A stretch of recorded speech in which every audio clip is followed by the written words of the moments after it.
प्यारे भक्तों, जय माता दी।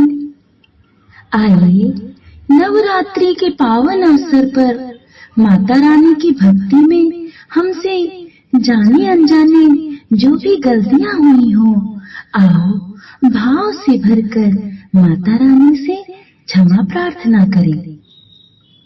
हे ममतामयी माता, मैं पूजा की विधि नहीं जानता। मेरे पास धन का भी अभाव है। मैं स्वभाव से भी आलसी हूँ तथा मुझसे ठीक ठीक पूजा का संपादन भी नहीं हो सकता। इन सब कारणों से तुम्हारे चरणों की सेवा में जो त्रुटि हो गई हो, उसे क्षमा कर देना, क्योंकि पुत्र का कुपुत्र होना तो संभव है, किंतु माता कभी कुमाता नहीं हो सकती। हे माँ, इस पृथ्वी पर तुम्हारे सीधे साधे पुत्र तो बहुत से हैं, किंतु उन सब में मैं ही अत्यंत चपल तुम्हारा बालक हूँ। मेरे जैसे चंचल कोई बिरले ही होंगे। हे शिवे, मेरा जो यह त्याग हुआ है, यह तुम्हारे लिए कदापि उचित नहीं है, क्योंकि संसार में कुपुत्र का होना संभव है, किंतु माता कभी कुमाता नहीं हो सकती। हे जगदम्बा माता, मैंने तुम्हारे चरणों की सेवा कभी नहीं की।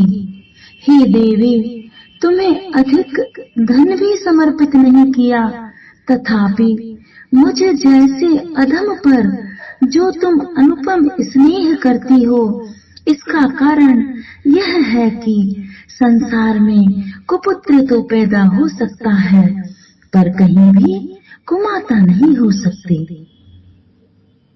हे श्री गणेश को जन्म देने वाली माता, मुझे नाना प्रकार की सेवाओं में मुझे व्यग्र रहना पड़ता था, इसलिए इतने वर्ष से अधिक अवस्था बीत जाने पर भी मैंने देवताओं को छोड़ दिया है। अब उनकी पूजा सेवा मुझसे नहीं हो पाती, अतएव उनसे कुछ भी सहायता मिलने की आशा नहीं है। इस समय यदि तुम्हारी कृपा नहीं होगी तो मैं अवलंब होकर किसकी शरण में जाऊंगा। हे माता अपर्णा, तुम्हारे मंत्र का एक भी अक्षर मेरे कान में पड़ जाए तो उसका फल यह होगा कि मूर्ख चंडाल भी मधुपाक के समान मधुर वाणी उच्चारण करने वाला वक्ता हो जाता है। दीन मनुष्य करोड़ों मुद्राओं से संपन्न होकर चिरकाल तक निर्भय विहार करता रहता है। जब मंत्र के एक अक्षर के श्रवण का ऐसा फल है, तो जो लोग विधि पूर्वक जप में लगे रहते हैं, उनके जप से प्राप्त उत्तम फल कैसा होगा, इसको कौन मनुष्य जान सकता है।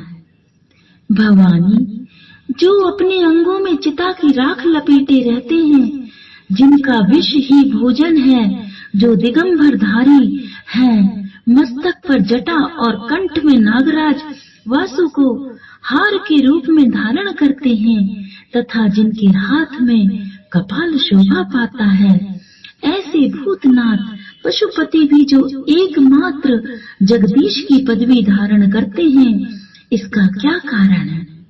यह महत्व उन्हें कैसे मिला? यह केवल तुम्हारे पाणी ग्रहण की परिपाटी का फल है, अर्थात तुम्हारे साथ विवाह होने से उनका महत्व बढ़ गया है।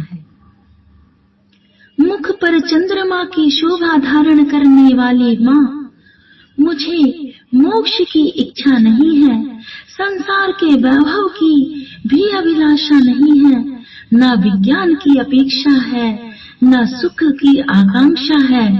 अतः तुमसे मेरी यही याचना है कि मेरा जन्म मृडानी, रुद्राणी, शिव शिव, भवानी इन सब नामों को जपते हुए बीते। हे माँ श्यामा, नाना प्रकार की पूजन सामग्रियों से सभी विधि पूर्वक तुम्हारी आराधना मुझसे ना हो सकी।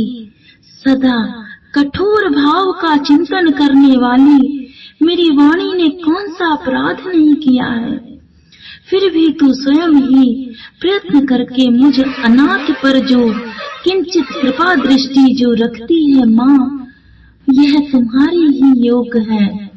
तुम्हारी जैसी दयामयी माता ही मेरे जैसे कुपुत्र को भी आश्रय दे सकती है। हे माता दुर्गा, करुणा सिंधु महेश्वरी, मैं विपत्तियों में फंसकर आज जो तुम्हारा स्मरण करता हूँ और इससे पहले कभी नहीं किया, इसे मेरी शठता न मान लेना, क्योंकि भूख प्यास से पीड़ित बालक माता का ही स्मरण करते हैं। हे जगदम्बे, मुझ पर तुम्हारी कृपा बनी हुई है, इसमें आश्चर्य की बात नहीं है। पुत्र अपराध पर अपराध करता जाता है, फिर भी माता उसकी उपेक्षा नहीं करती है।